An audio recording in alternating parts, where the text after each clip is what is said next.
So Kyoukai no Kanata. This is one of those series that KyoAni regrets ever making. Their fans want to destroy them because it exists. It is that bad. First episode, what happens as soon as it begins? We are introduced to our main character, Akihito, who has a very special thing we will talk about soon, and he basically sees a girl by the name of Mirai who's about to commit suicide, and as soon as he gets to the top, he is impaled with her blood sword. Right off the bat, shock factor and cute girls. It wasn't even shocking, because right after that, he was like, oh, could you pull that out of me? Yeah. KyoAni doesn't even know how to do serious moments. The closest thing they've gotten was Hyoka, and even that wasn't that good. It's like the producers of Teletubbies would try to make a horror show. It would end really colorful. It doesn't add anything, really. So why is Akihito still alive? We learned through this exchange that he is a half Yomu, which basically makes him immortal. Why does that automatically make him immortal? Because he's the protagonist and he needs to be plot armored, just like all shonen protagonists are. Talking about the Yomu, you never get to really see the danger they should emanate. The reason why they actually get hunted. Yeah, I mean, they don't do anything. They feel just very much like wandering spirits. Unlike something like, say, Mushishi, which had Mushi, they actually had a reason and purpose for existing. Here, the Yomu don't even seem to pose that much of a threat to the people. They just sort of exist. We can infer the fact that they maybe consume the soul once they commit suicide. Maybe they're eating the soul while they're possessing them. Maybe they are slowly eating their internal organs. You can come up with anything and the world will make sense. That is how poor the story is written. It feels like the only reason they are killing these monsters is so they can extract their stones and sell them for money. It's just for profit. But this brings up the major question. What the fuck do they do with the stones? They sell it. But what do they do with these stones? Why do they sell them? What is the purpose? The world building in this show is bad because they never explain why these Yomu exist, why do these stones exist, and where do they get this massive amount of money from? We all thought that the one who was gathering all the stones, that witch lady, what was she? That she was actually a villain gathering evil source power, and in the end she would be the big bad, but no, not such thing happened. It's like the show foreshadowed that and they just dropped it completely. So, what gives with Mirai? Mirai is a spirit warrior in training, which is apparently these things that hunt Yomu. She's moe and clumsy. Warrior my butt. That's actually kind of the show. It's defined by the character's fetishes, such as Akihito's actual glasses fetish that he has. And the other characters just have one sort of quirk to them that don't really work well in the context of the story. And as a result, the characters feel entirely empty. For example, she's a little sister and her big brother is, well, you can guess what he is. He has a giant sister complex, which is also a running joke in this entire show. You will quickly see that the humor is very one-note, and after a point, it's not funny. You just want to kill yourself because it's so fucking stupid. And then a powerful Yomu appears. Hollow Shadow. They're not even trying to hide the fact they ripped off Bleach here. Anyways, and the Yomu spirit arrives, and it's basically terrorizing the other Yomu, which again doesn't explain why the Yomu are terrified of this thing. Do they die? Another thing where the world building doesn't explain anything. Talking about Mirai trying to defeat it, again we get backstory on her. She belongs to some cursed clan and she's the last survivor. She's the last bloodbender. Yeah, kinda. Did you not see Dead Man Wonderland? I'm pretty sure they implied blood is the almighty weapon. Yeah, maybe she was part of the Uchiha clan. So basically, Mirai had to kill her best friend because the Hollow Shadow took over her body. And my major question is, what was the purpose of that? What was the Hollow Shadow's objective in this regard? I guess it's supposed to be some strange animal or something with barely any cognitive ability, but we never get to see anything about the inner works of Yomu, apart from when they're killed, they become stones. That and also the fact that they have no personality. You know, like, especially if you are watching Hunter x Hunter, the Chimera actually have personalities. They don't do this with the Yomu. The Yomu are just the stereotypically, you're evil! Anyways, we basically are now inside this trippy land that is known as the Hollow Shadow, where Mirai is being hunted out by the sister of the person that she killed, even though that wasn't her fault. She knows that it was a hollow. Yeah, it's a horribly contrived reasoning, and it's fucking stupid. Anything can happen, and therefore the show thinks it can excuse itself if it doesn't explain anything. That is bad. This is a ninth dimension, isn't it? Yeah. The shadow had also possessed Akihito at one point, and this is why the man should defeat it. It's like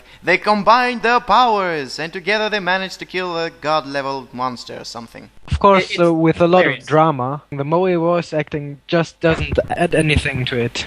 It's fucking stupid. It also doesn't let you make a serious story out of anything because it's always gonna be, oh, it's so cute, I cannot feel bad about it, so yeah. And yet, that somehow still doesn't make sense, because she is in training, and yet a highly trained, disciplined spirit warrior could not ever manage to kill him. They are playing on this duality thing. If you notice, Akihito and her are completely opposites. He is immortal and he wants to die, but he can't. She is mortal, but she doesn't know how to live, so combined, they solve each other's problems and they are undefeatable. That sort of thing is supposed to be like the ultimate Deus Ex Machina to any problem. That's just poor that. characterization. Yeah, I know. So, what follows this most tragic event? Oh dear God, we're into the fillers. You think they try to make it serious, keep up the tension, but they don't.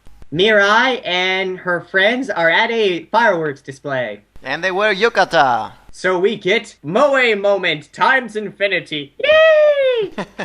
This is the only thing you can do with one-dimensional characters you're not fleshing out. You just change their uniforms. Now it's yukata, then it's maids. That's and the they thing. actually do that. They do that a lot. I mean, Mirai is actually making money by going to photo shootings while dressed as a maid. It's like, oh my god, she's slutting out herself for money.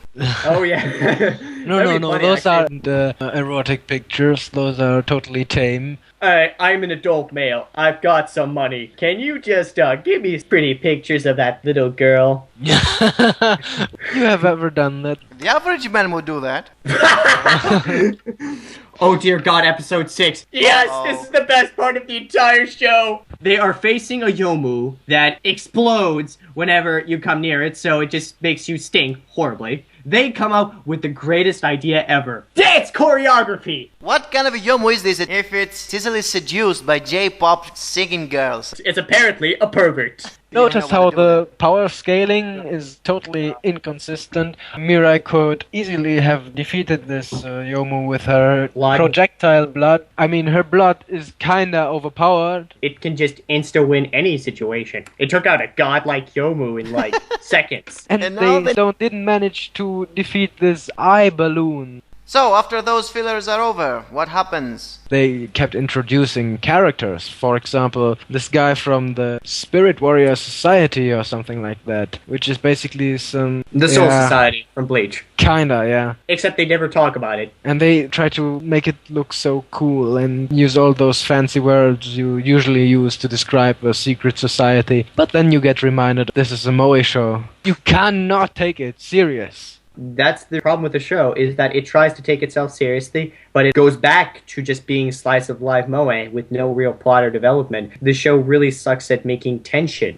So apparently there's this event called the Calm, which weakens all the Yomu and causes them all to go up. And it's apparently when Beyond the Boundary is close. So another thing I'm curious about, because the show is so terrible at world building, what is the Calm? When does this happen? When has this ever been recorded? Why has this been recorded? And how common is this? Of course, the show never bothers to explain it, so wah, wah, wah. Kinda came out of nowhere and hits everyone by surprise. The best part is like how no one notices this. It's like, how do you not notice these people fighting? How do you not notice whole buildings collapsing and shit blowing up? Trains being lifted off the ground. That's totally a normal coincidence. Guys, there's a car flying up in the air. I had a flying car once. Didn't end well. It's Harry Potter. Mirai is given the choice of trying to kill Akihito or not. I wonder what the answer to that may be. I mean, he is the main character and he cannot die. Oh, right. Plot armor to the max. about Akihito being the main character, I barely felt his screen presence. He's like a background character that was just said, hey, you're the main character. What? Me? Yes, get up front here. He has personality to an extent, but presence, my god, this guy's absent completely of it. He doesn't have anything to show you or to... Yeah. But he has a glasses fetish that makes him such a cool character. You have to remember him. He's just a generic MC who's just there to save cute girls. That's all there is to him. He's going to save Mirai from the beyond the boundary, and they're fighting together. Oh, and there's apparently this background plot that supposedly exists where the glasses guy is apparently a the traitor. one from the society getting possessed or manipulated by